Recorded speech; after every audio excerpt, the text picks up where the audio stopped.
Hello student, हम discuss करेंगे aldol condensation. Aldol condensation reaction जो है वो इंपॉर्टेंट रिएक्शन है एनसीईआरटी की और बोर्ड एग्जाम में भी पूछी जाती है। तो इसके लिए कंडीशन क्या होनी चाहिए? इसके लिए कंडीशन होनी चाहिए एन एल्डिहाइड और कीटोन मस्ट है वन अल्फा हाइड्रोजन। एक कम से कम एक अल्फा हाइड्रोजन आपका होना चाहिए। अल्फा हाइड्रोजन क्या होता है अपन देखेंगे। तो मान लो ये आपका एल्डिहाइड फंक्शनल ग्रुप है और ये आपका कीटोन वाला फंक्शनल ग्रुप है। ठीक है, ये हो गया आपका मेन फंक्शनल ग्रुप। ठीक है, और इधर है आपका ये भी फंक्शनल ग्रुप। तो फंक्शनल ग्रुप के पास वाला जो कार्बन है, जस्ट पास वाला कार्बन, ये इसको अपन बोलते हैं अल्फा कार्बन, और उससे जुड़े जितने भी हाइड्रोजन है वो सब क्या हो जाएंगे आपके अल्फा हाइड्रोजन। तो इस मॉलिक्यूल में अगर आपको नंबर ऑफ अल्फा हाइड्रोजन बताने हैं तो कितने बोलो? 3 अल्फा एच। अगर अपन इसमें देखें, इस वाले मॉलिक्यूल में एसीटोन में, तो ये पास वाला कार्बन है फंक्शनल ग्रुप के, तो अल्फा कार्बन है, और उससे जुड़े जो हाइड्रोजन है तो वो है आपके अल्फा हाइड्रोजन। इधर कितने हैं? 3 है। इधर अल्फा कार्बन ये वाला, और इससे जुड़े हाइड्रोजन क्या है बोलो? Alpha hydrogen. इधर भी कितने हैं? 3 है। अगर टोटल नंबर देखने अल्फा एच के, ठीक है, तो टोटल नंबर इसमें जो है आपके 6 अल्फा एच है। परंतु 6 से क्या लेना अपने को? अपने को तो कम से कम एक चाहिए, at least 1 alpha H must be present होना चाहिए, है ना। तो ये आपका एल्डिहाइड जो है आपका एल्डोल कंडेंसेशन रिएक्शन देगा। फॉर्मल्डिहाइड में अल्फा एच नहीं होता है तो वो नहीं देता है। अब यहाँ पर कैटलिस्ट या रिएजेंट क्या चाहिए? तो रिएजेंट अपने को चाहिए डाइल्यूट NaOH, या फिर एसिड कैटलिस्ट भी अपन इसमें ले सकते हैं। रिएक्शन करा के देखते हैं। तो आपने लिया सबसे पहले डाइल्यूट आपका NaOH। तो डाइल्यूट NaOH जैसे आप डालोगे तो फर्स्ट में आपको बनाना है एल्डोल प्रोडक्ट बनाना है। एल्डोल प्रोडक्ट कैसे बनाना है तो मैं आपको डायरेक्टली बता रहा हूं एक बार, फिर मैकेनिज्म में भी डिस्कस करेंगे। इस वाले को OH कर देना है। OH कैसे करना है? तो यहां से एक अल्फा H इसको दे देना है, फिर यहां कितना बचेगा? CH2 बचेगा, उसको सेम टू सेम लिख लेंगे। तो देखो, ये हो गया आपका CH3। इस वाले को मैंने कर दिया, पहले वाले CO को कर दिया OH, ठीक है, और फिर आपका यहाँ पर H है तो लिख लिया। उसके बाद यहाँ CH2 बचा, यहाँ पे बचा आपका CHO। अब कराना है इसका कंडेंसेशन। इसको अपन बोलते हैं एल्डोल। इसको एल्डोल क्यों बोल रहे हैं? क्योंकि इसमें एक ग्रुप जो है वो एल्डिहाइड है, दूसरा ग्रुप है वो आपका ऑल यानी कि अल्कोहल है, इसलिए इसका नाम है एल्डोल। अब इसका कराते हैं कंडेंसेशन। कंडेंसेशन में कुछ नहीं करना है भाई, इसको हिट देनी है। हिट दोगे अगर आप तो एक H2O रिमूव हो जाएगा। H2O रिमूव कहां से करना है वो मैं आपको बता रहा हूं। अब यहाँ पे अल्फा H है बीच में, इसमें से यहां से आपको एक H इधर रखना है।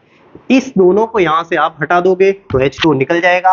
अब ये दोनों यहां से चले गए तो यहाँ बीच में, दोनों के बीच में आ जाएगा आपका डबल बॉन्ड। ये आपका हो जाएगा एल्डोल प्रोडक्ट, और इसको बोलेंगे इनैल। इनैल क्यों बोल रहे हैं? क्योंकि यहाँ पे इन है और यहाँ पे आपका एल्डिहाइड है, इसलिए इसका नाम है इनैल। ठीक है, तो ये बन गया आपका एल्डोल का प्रोडक्ट, और ये हो गई आपकी एल्डोल कंडेंसेशन रिएक्शन। अब अगर मान लो यहाँ पे अगर हम कीटोन लेते, जैसे मान लो 2 एसीटोन के मॉलिक्यूल ले लेते हैं, या फिर एक एल्डिहाइड और एक आपका कीटोन का होता, तो वहां जो बीच में बनता, यहाँ अपन ने एल्डोल बोला था, वहां क्या बोलते बोलो? कीटोन। यानी कि भले रिएक्शन का नाम आपके एल्डोल है, एल्डोल कंडेंसेशन है, बाकी अगर कीटोन लोगे तो बीच में बनेगा आपका कीटोन। यानी कि एल्डिहाइड और कीटोन दोनों ये रिएक्शन देते हैं, ये आपको ध्यान रखना है। ठीक है, तो अपन देखते हैं इसकी थोड़ी सी मैकेनिज्म। तो मैकेनिज्म के लिए अपन क्या करेंगे, आपका जो NaOH था वो सबसे पहले टूट जाता है, डाइल्यूट है इसलिए, क्योंकि वाटर तो ही है उसमें। तो Na प्लस और OH माइनस, ये OH माइनस जो अल्फा H पे अटैक करता है। सबसे पहले अपन फर्स्ट मॉलिक्यूल लेंगे। फर्स्ट मॉलिक्यूल ये वाला है आपका, OH आया, इसके अल्फा H पे अटैक किया, मतलब यहां से एक अल्फा H इसने अपना उठा दिया, ये वाला सॉरी, ये HOH के फॉर्म में निकल जाएगा, मतलब पानी के फॉर्म में निकल जाएगा, और यहां बन जाएगा कार्बन आयन। तो CH2 माइनस, ये हो गया कार्बन आयन, और आपका CHO मैं डायरेक्ट लिख लेता हूं, ये CHO। ठीक है, अब ये करेगा दूसरा वाला जो मॉलिक्यूल अपना ये लिया हुआ है, इस पे अटैक करेगा। इस पे अटैक कहां करेगा ये आपको देखना है। इसका जो ये बॉन्ड है इधर शिफ्ट कर देगा ऑक्सीजन अपना, तो यहां हो जाएगा O माइनस, और यहाँ CH तो है ही है, पर प्लस यहाँ पे लगा हुआ है ही है। अब इसने यहां से इधर अटैक किया, तो जो प्रोडक्ट बन रहा है वो क्या बनेगा देखिएगा। इधर बनाता हूं मैं नीचे की तरफ, तो मैं इसको एज इट इज लिख दूंगा CH3 CH, और यहाँ O माइनस। ठीक है, अब वो O माइनस नहीं लिखना है, मैं क्या करूंगा, एक जो H यहां से NaOH जो था ना, इस OH लेके गया ना, वो H इसको वापस दे देंगे। इसको वापस देंगे तो यहाँ क्या बन गया? OH। ठीक है, और यहां से आपका CH2 और आपका ये CHO, इसी को तो एल्डोल बोला है अपन ने, ऊपर रिएक्शन में लिखा है। अब इसका कराना है कंडेंसेशन, वही हीट दे दो और यहाँ से जो H2 है वो रिमूव हो जाएगा। कहाँ से करना है तो मैंने आपको पहले बता दिया है, यहाँ डबल बॉन्ड चाप देना है और इधर कर देना है आपका CHO, ये बन जाएगा आपका इनहेल। तो मैकेनिज्म, इन शॉर्ट आप मैकेनिज्म भी एक्सप्लेन कर सकते हो, ज्यादा आपको स्टेप स्टेप में नहीं उलझना, एकदम इजी सी मैकेनिज्म है।